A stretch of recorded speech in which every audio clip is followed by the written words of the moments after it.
بسم اللہ الرحمن الرحیم۔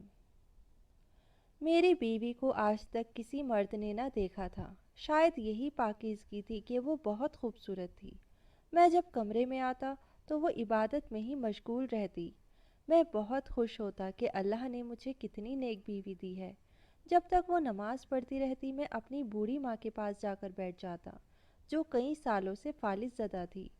لیکن مجھے اس وقت بہت حیرت ہوتی جب اماں مجھے اشاروں سے کہتی کہ بیوی کو طلاق دے دے۔ یوں میں اماں سے ناراض ہو جاتا کہ اتنی خدمت والی بہو تو ملی ہے آپ کو، پھر بھی نہیں پسند۔ ایک دن میں جلدی گھر آیا تو دیکھا بیوی پھر سے نماز پڑھ رہی تھی۔ میں اسے سرپرائز دینے اس کے پیچھے ہی کھڑا ہو گیا۔ جو ہی اس نے سلام پھیرا تو میرے تو ہوش فنا ہو گئے، کیونکہ وہ تو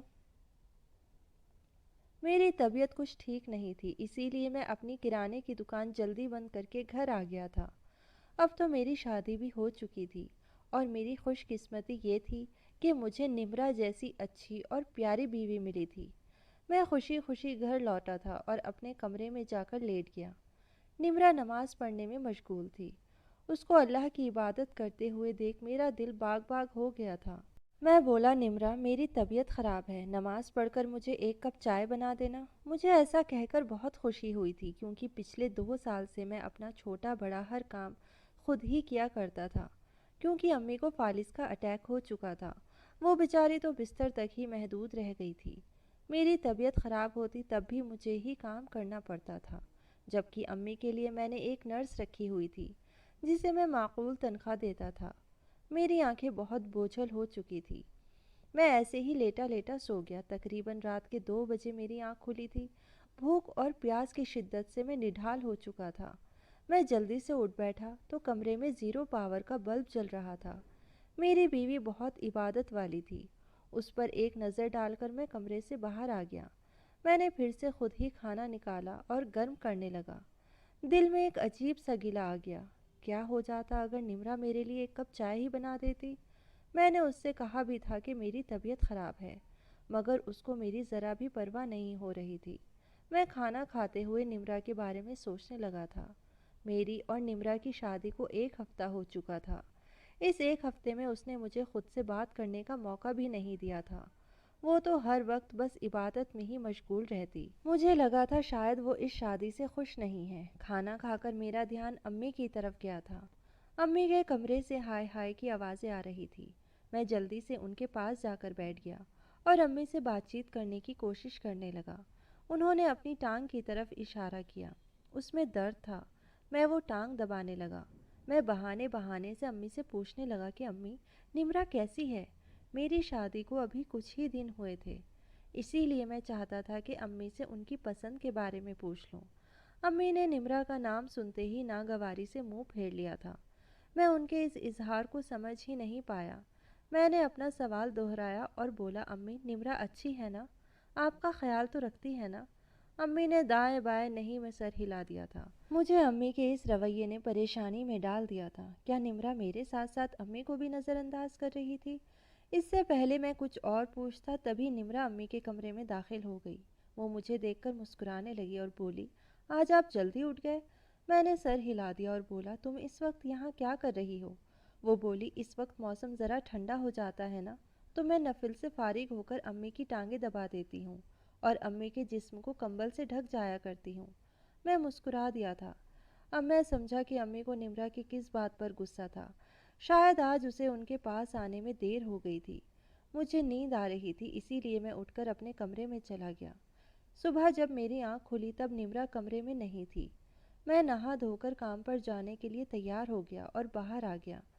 نمرہ ناشتہ بنا چکی تھی اور وہ بڑی محبت سے میری امی کے پاس بیٹھی ان کے منہ میں دلیا ڈال رہی تھی۔ میں سوچنے لگا اگر امی کی اپنی کوئی بیٹی ہوتی تب بھی وہ اس طرح سے ان کا خیال نہ رکھ پاتی۔ میں غور سے نمرہ کے چہرے کا جائزہ لے رہا تھا۔ اس کے چہرے پر محبت ہی محبت نظر آ رہی تھی۔ جب وہ امی کو کھانا کھلا چکی تو میرے پاس آ کر بیٹھ گئی۔ میں اس کے اندر کے حالات جاننے کے لیے بولا، نمرہ تم بھی سوچتی ہوں گی کہ شوہر کے ساتھ ساتھ اس کی بیمار ماں کو بھی سنبھالنا پڑتا ہے۔ نمرہ فوراً بولی، اللہ نہ کرے اسد، میں کبھی ماں کے بارے میں ایسی بات سوچوں بھی؟ یہ میرے حقوق ہیں اور آپ کی والدہ تو میرے لیے نیکی کمانے کا ایک ذریعہ ہے۔ موت کے بعد تو ایک ایک نیکی کی ضرورت ہوتی ہے۔ جب میں امی کی طرف دیکھتی ہوں تو وہ مجھے نیکیوں کا سمندر نظر آتی ہیں، جس سے میں جتنا چاہے نیکیاں کما سکتی ہوں۔ نمرا کی باتیں سن کر میری آنکھوں میں آنسو آ گئے تھے۔ اس طرح تو کبھی میں نے بھی نہیں سوچا تھا، حالانکہ وہ میری ماں تھی، ان کی خدمت مجھ پر فرض تھی۔ خیر، اس دن کے بعد سے میں امی کی طرف سے بے فکر ہو گیا تھا۔ فکر تھی تو بس نمرا کی۔ میں چاہتا تھا کہ نمرا بس میری ہو جائے۔ یوں تو وہ میری بیوی تھی، مگر میں چاہتا تھا کہ جب میں گھر میں قدم رکھوں تو وہ بس سب کچھ چھوڑ چھاڑ کر میرے پاس میری طرف متوجہ ہو جایا کرے۔ میں اسے یہ بات اپنے منہ سے کہنے سے ڈرتا تھا، کیونکہ میں جب بھی گھر آتا وہ عبادت میں ہی مشغول ہوتی۔ پھر میں اسے کس منہ سے کہتا کہ نمرا، تم میرے آنے پر عبادت چھوڑ دیا کرو؟ اتنی ہمت تو بہرحال مجھ میں نہیں تھی، لیکن اندر ہی اندر سے میں سخت الجھن کا شکار ہو گیا تھا کہ بھلا یہ کیسی شادی ہوئی۔ بیوی کی صورت بھی ابھی تک میں نے غور سے نہیں دیکھی تھی۔ ان حالات نے مجھے چڑچڑا بنا دیا تھا۔ میں کام سے واپس آیا تو مجھے بہت بھوک لگی تھی۔ میں بولا، نمرا کھانا لے آؤ۔ وہ میری طرف دیکھ کر بے حد ڈر گئی تھی۔ میں بولا، میں نے کچھ کہا ہے؟ کھانا مانگا ہے تم سے؟ یا پھر کھانا بھی میں خود ہی لے لوں؟ وہ بولی، دراصل اسد، میں نے ابھی تک کھانا نہیں بنایا۔ آج میں چاہتی تھی کہ قرآن پاک ختم کر کے ہی اٹھوں۔ 2 پارے رہ گئے تھے تو وہ پڑھتے پڑھتے وقت کا پتہ ہی نہیں چلا، مگر الحمدللہ میں نے قرآن پاک پورا کر لیا ہے۔ میں بولا، نمرا شاید تم بھول رہی ہو، میں تمہارا شوہر ہوں۔ میری خدمت کرنا اور میری دلجوئی کرنا تم پر فرض ہے۔ لوگ شادی کرتے ہیں شاید ان کی زندگیوں میں سکھ آ جائے، خوشی آ جائے، مگر میں تو تم سے شادی کر کے پھنس ہی گیا ہوں۔ تم نے ایک دن مجھے سکون نہیں دیا، کبھی میرے پاس بیٹھ کر میرا حال چال بھی دریافت نہیں کیا، کبھی یہ تک نہیں پوچھا کہ اسد آپ کیسے ہیں۔ تمہیں فکر ہوتی ہے تو بس نماز قرآن کی، اگر تمہیں عبادت کا اتنا ہی شوق تھا تو شادی ہی کیوں کی؟ گھر کے ایک کونے میں عبادت ہی کرتی رہتی۔ نہ چاہتے ہوئے بھی غصے میں اور جھنجھلاہٹ میں مجھ سے یہ الفاظ نکل گئے۔ نمرا میری باتیں سن کر رونے لگی تھی۔ تب مجھے اپنے لہجے کی سختی کا اندازہ ہوا تھا۔ وہ بولی، اسد، دراصل میں عبادتوں کا سہارا لے کر خود کو آپ سے دور رکھنے کی کوشش کرتی ہوں۔ مجھے ڈر ہے کہ کہیں آپ میرے قریب نہ آ جائیں۔ نمرا کی بات سن کر میں دنگ رہ گیا تھا۔ میں بولا، نمرا تم مجھ سے دور کیوں رہنا چاہتی ہو؟ وہ آگے بڑھی تو اس نے مجھے اپنے ہاتھ پر ایک نشان دکھایا۔ وہ سیاہ نشان تھا۔ میرا یہ نشان ایک بزرگ نے دیکھا تھا۔ وہ بولا، اس کی شادی جس شخص سے ہوگی وہ 7 دنوں کے اندر اندر مر جائے گا۔ امی یہ بات سن کر بہت پریشان ہو گئی تھی۔ وہ بزرگ کے قدموں میں جا گری اور بولی، اللہ کے واسطے اس مسئلے کا کوئی حل نکال دے، اس مصیبت کا کوئی توڑ تو کر دے۔ میں نہیں چاہتی کہ میری بیٹی ساری زندگی میری دہلیز پر بیٹھی رہے۔ تب اس بزرگ نے کہا کہ جب اس بچی کی شادی کرو گی تو اس کو نصیحت کرنا کہ یہ 40 دن تک اپنے شوہر سے دور رہے اور رات دن عبادتوں میں مشغول رہے۔ جس قدر یہ عبادت کرے گی اتنی جلدی اس لڑکی کے سر سے نحوست ٹلے گی۔ بس میں یہ بات آپ کو بتانے سے ڈرتی تھی کہ کہیں آپ مجھے منحوس سمجھ کر طلاق ہی نہ دے دیں۔ میں نمرا کی معصومیت پر ہنس دیا تھا۔ میں بولا، نمرا میں ان باتوں پر یقین نہیں رکھتا۔ زندگی اور موت تو اللہ کے ہاتھ میں ہے۔ تم بلا وجہ مجھ سے اتنے دن دور رہیں۔ نمرا میری بات سن کر گھبرا گئی اور بولی، اسد، آپ میری زندگی میں آنے والے پہلے مرد ہیں۔ آپ سے پہلے نہ کسی نے مجھے دیکھا ہے اور نہ میں نے کسی نامحرم کو آنکھ اٹھا کر دیکھا ہے۔ آپ ہی میری کل کائنات ہیں۔ میں آپ کو اپنی نحوست کی وجہ سے کھونا نہیں چاہتی۔ آپ خدارہ یہ 40 روز مجھ سے دور رہیں۔ میں نے نمرا کے چہرے پر بہت بے بسی دیکھی تھی، اسی لیے اس کی بات مان لی۔ وہ بے انتہا خوش ہو گئی تھی۔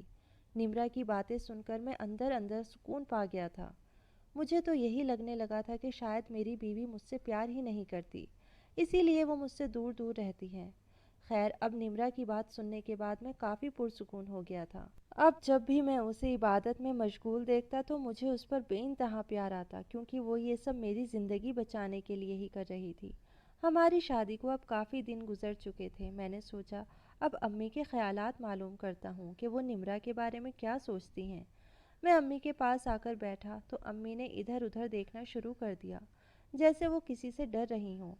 پھر وہ اشارہ کر کے کہنے لگی کہ نمرا کو طلاق دے دے۔ میں تو یہ دیکھ کر ہی حیران رہ گیا۔ میں بولا، امی آپ کیسی ماں ہیں جو میرا گھر اجاڑنا چاہتی ہیں؟ تب امی نے مجھے اشارے سے کہا کہ تمہاری بیوی میرا خیال نہیں رکھتی، تم میری نرس کو واپس لے آؤ۔ تبھی نمرا بھی امی کے کمرے میں آ گئی تھی۔ وہ مجھے دیکھ کر حیران ہو گئی اور بولی، اسد آپ یہاں کب آئے؟ میں بولا بس ابھی ابھی آ کر بیٹھا ہوں۔ نمرا بھی ہمارے پاس ہی بیٹھ گئی تھی۔ تب امی بڑے آرام سے لیٹی رہی تھی۔ میں امی کے پاس جب بھی آتا، دن رات صبح شام، تھوڑی ہی دیر بعد وہاں نمرا بھی آ جاتی تھی۔ اس کا تو یہی مطلب تھا نا کہ وہ وقت وقت پر امی کو چیک کرنے آتی رہتی ہے۔ پھر نہ جانے امی یہ سب کیوں کہہ رہی تھی۔ میں نے اس دن کے بعد بھی 2-3 بار امی سے اس سلسلے میں بات کرنے کی کوشش کی تھی، مگر امی ہر بار مجھ سے یہی مطالبہ کرتی کہ نمرا کو طلاق دے کر میری نرس کو میرے پاس واپس لے آؤ۔ اب مجھے امی پر غصہ آنے لگا تھا۔ وہ صرف اپنے مطلب کی بات سوچتی تھیں۔ ان کے بیٹے کا گھر اجڑتا ہے تو اجڑ جائے، مگر ان کے آرام کے لیے نرس ان کے پاس آ جائے۔ میں تو نرس کو چھٹی دینے کے حق میں ہی نہیں تھا، مگر شادی کے دوسرے ہی دن نمرا نے میرے سامنے یہ فرمائش رکھ دی تھی کہ آپ نرس کی چھٹی کر دیں، میں امی کا خوب خیال رکھوں گی۔ میں بولا نمرا، میں تم پر بلا وجہ بوجھ نہیں ڈالنا چاہتا۔ نرس ہے تو وہ امی کا خیال رکھا کرے گی، تم بس میرا خیال رکھنا۔ میری بات سن کر نمرا مجھ سے سخت خفا ہو گئی تھی۔ وہ بولی مجھے لگتا ہے آپ مجھ پر بھروسہ ہی نہیں کرتے، اسی وجہ سے نرس کو رخصت کرنا ہی نہیں چاہتے۔ میں اپنی نئی نویلی دلہن کو خود سے بدگمان نہیں کر سکتا تھا، اسی لیے میں نے نرس کو کہا کہ آج کے بعد تم مت آنا۔ نمرا بہت خوش ہوئی تھی۔ پھر اس کا امی کے ساتھ لگاؤ بھی تو بہت تھا۔ وہ تو امی کو نیکیوں کی کنجی سمجھتی تھی۔ اب اگر میں اس سے کہہ دیتا کہ میں پھر سے نرس رکھنا چاہتا ہوں تو وہ یقیناً مجھ سے خفا ہو جاتی۔ اسی لیے میں نے امی کی بات انسنی کر دی تھی۔ میں دن گن گن کر کاٹ رہا تھا کہ کب 40 دن پورے ہوں اور کب میں اور میری بیوی اپنے رشتے کا آغاز کریں۔ نمرا بھی مجھ سے اکثر کہا کرتی تھی کہ دن کٹ کے ہی نہیں دیتے۔ دل میں بہت سی باتیں ہیں جو میں آپ سے کرنا چاہتی ہوں، مگر ایک بار یہ 40 دن خیر و عافیت گزر جائیں، پھر آپ کے ساتھ ہر بات شیئر کیا کروں گی، کیونکہ مجھے آپ سے بے انتہا محبت ہو چکی ہے۔ میں نمرا کی باتیں سن کر 7ویں آسمان کی سیر کرنے لگا تھا۔ ایک دن میں کام سے واپس آیا تو نمرا بولی امی کھانا نہیں کھا رہی، انہوں نے منہ مضبوطی سے بند کر رکھا ہے، انہیں ڈاکٹر کے پاس لے چلیں۔ میں پریشان ہو گیا، جلدی سے امی کے پاس گیا اور امی سے ان کے کھانا نہ کھانے کی وجہ معلوم کی، تو انہوں نے مجھے اشارے سے سمجھایا کہ میں تب تک کھانا نہیں کھاؤں گی جب تک تم اپنی بیوی کو طلاق نہیں دے دیتے۔ میں امی کی بات سن کر سخت غصے میں آ گیا تھا۔ میں بولا نہیں کھانا تو نہیں کھائے، مجھ پر کوئی احسان نہیں ہے آپ کا۔ میں اٹھ کر چھت پر چلا گیا تھا کہ بھلا یہ کوئی بات ہوئی۔ مجھے تو یہ سمجھ نہیں آتی کہ عورت سانس بننے کے بعد اتنی سنگ دل کیسے ہو سکتی ہے۔ اب میری امی کو ہی دیکھ لیں، وہ خود معذور تھی، میری بیوی کی محتاج تھی، مگر پھر بھی میرے گھر میں پھوٹ پڑوانا چاہتی تھی۔ میں نے نمرا کو کہہ دیا تھا کہ امی کو کھانا دینے کی کوئی ضرورت نہیں، ان کا پیٹ خراب ہے، مگر جیسے ہی رات ہوئی تو میرے پیٹ میں بھوک سے چوہے دوڑنے لگے تھے۔ تب میرے دل کو کچھ ہوا تھا، آنکھوں سے آنسو بہنے لگے تھے۔ میں نے خود کو لعنت ملامت کیا تھا کہ چلو امی تو بیمار ہے اور بیماری میں انسان چڑچڑا ہو ہی جاتا ہے، اب بھلا تمہیں کیا ضرورت پڑی ہے کہ معذور عورت کے ساتھ ضد کرتے رہو۔ میں نے جلدی سے امی کا دلیا اٹھایا اور ان کے پاس لے گیا۔ امی کی آنکھوں سے بھی آنسو نکل رہے تھے۔ انہوں نے مجھے اشارے سے کہا کہ بیٹا میرے لیے میری نرس واپس لے آؤ، مگر میں نمرا کی ناراضگی سے ڈرتا تھا۔ اس چیز کا میں نے یہ حل نکالا تھا کہ میں نے نمرا سے کہہ دیا کہ میں نے ڈاکٹر کو کال کر کے امی کی کنڈیشن کے بارے میں بتایا تھا، وہ اپنی ایک نرس کو امی کی کنڈیشن معلوم کرنے کے لیے بھیج رہے ہیں۔ نمرا میری بات سن کر بجھ سی گئی تھی، مگر بولی کچھ بھی نہیں۔ میں نے دل میں شکر کیا کہ اس نے ہنگامہ کھڑا نہیں کیا۔ میں اسپتال جا کر نرس کو لے آیا تھا۔ میں نے نرس سے کہہ دیا تھا کہ امی کی بیماری کے متعلق ایک ایک بات مجھے بتانا ہے۔ میں نے اسے امی سے ملا دیا اور میں اسے گھر پر چھوڑ کر خود کام پر چلا گیا۔ کام سے واپس آیا اور سیدھا امی کے کمرے میں چلا گیا تھا۔ میں بولا سسٹر امی کی کنڈیشن اب کیسی ہے؟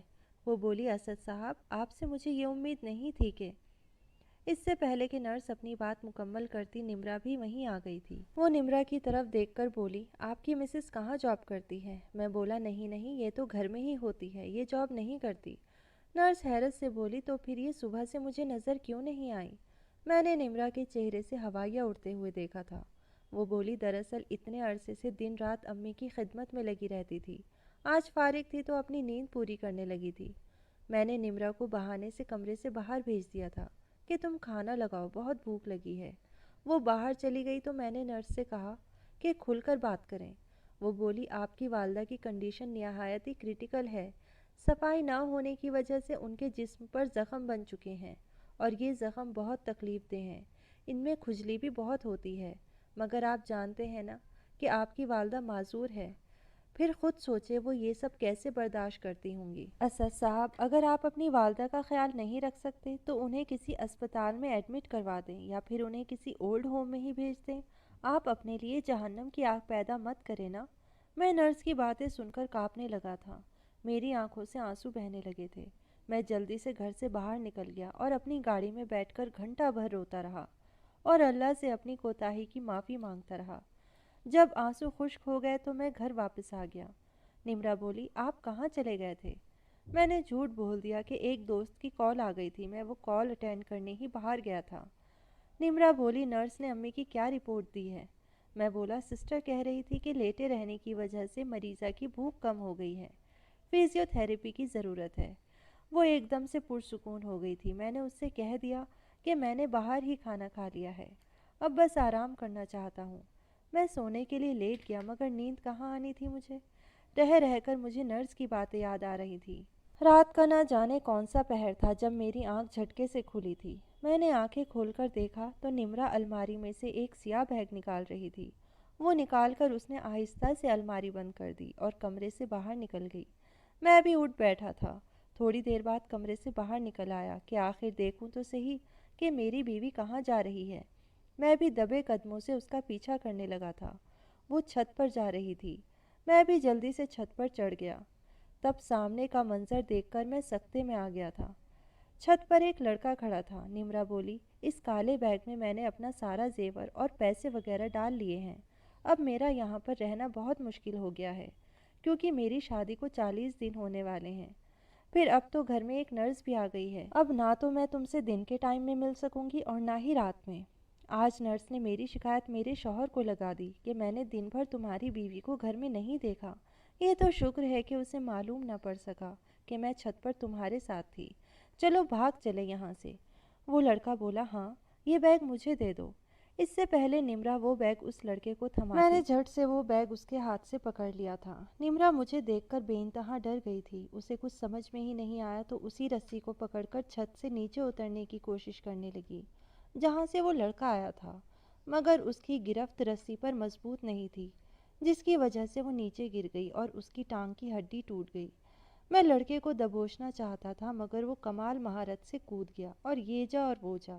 میں نیچے اتر کر نمرا کے پاس گیا اور بولا، میں تمہیں طلاق دیتا ہوں۔ میں نے اسے 3 طلاق دے دی۔ پھر بولا، جی تو چاہتا ہے کہ شور مچا کر سارے محلے والوں کو اکٹھا کر لوں اور یہ کہوں کہ دیکھو کیسے میری بیوی گھر سے بھاگتے ہوئے نیچے گر گئی اور اس کا عاشق بھی اس کو چھوڑ کر بھاگ گیا۔ وہ رونے لگی تو میں بولا، سچ سچ کہو، کیا واقعی تم اتنی عبادت گزار تھی یا صرف میرے سامنے ہی بنتی تھی؟ وہ رونے لگی اور بولی، اگر عبادت گزار ہوتی تو یہ سب کرتی؟ میں نے تم سے آج تک جو بھی کہا وہ جھوٹ کہا۔ دراصل میں فہیم سے محبت کرتی تھی، اس سے شادی کرنا چاہتی تھی مگر تمہارا رشتہ آ گیا تو والدین نے تمہارے ساتھ رخصت کر دیا۔ فہیم نے مجھ سے کہہ دیا تھا کہ میں تم سے دور رہوں، اگر تم نے مجھے ہاتھ بھی لگانے کی کوشش کی تو وہ خود کو جان سے مار ڈالے گا، اسی لیے میں نے تم سے دور رہنے کے لیے کبھی عبادت کا ڈھونگ رچایا تو کبھی نحوست کا، کیونکہ مجھے علم ہے کہ ہم مسلمانوں کو عبادت کے نام پر بیوقوف بنانا بہت آسان ہے۔ کبھی پیروں کے آس پاس لمبی لمبی لائنیں دیکھی ہیں؟ وہ فقط اسی لیے نا کہ وہ لوگوں کو اسلام کا بھروسہ دے کر لوگوں کو لوٹتے ہیں۔ میں نے بھی بس وہی کیا تھا۔ میں ہنس کر بولا، تمہارے خاطر جان دینے والا تو تمہیں اس حال میں چھوڑ کر بھاگ گیا۔ پھر میں اسے گاڑی میں ڈال کر اسپتال لے گیا اور اس کے والدین کو فون کر کے وہیں پر بلا لیا تھا۔ میں بولا، نمرا، آج کے بعد اللہ کے نام پر کسی کو بیوقوف بنانے کی کوشش مت کرنا، کیونکہ اللہ ہی ہے جس نے تمہارے گناہوں پر پردہ ڈال رکھا ہے۔ اگر اللہ تعالیٰ تمہارا پردہ تمہارے والدین کے سامنے سے ہٹا دے اور ان کو علم ہو جائے کہ ان کی بیٹی شادی کے بعد اپنے شوہر کو دھوکہ دے کر اپنے عاشق سے ملتی رہی ہے تو سوچو پھر تمہارا سہارا کون ہوگا؟ نمرا میری بات سن کر رونے لگی اور میں اسپتال سے باہر نکل کر یہ سوچنے لگا کہ حد سے زیادہ نیک نظر آنے والے لوگوں سے بچنا چاہیے، کیونکہ جو سچ میں نیک ہوتا ہے وہ لوگوں کے سامنے اپنی عبادت کا ڈھنڈورا نہیں پیٹتا۔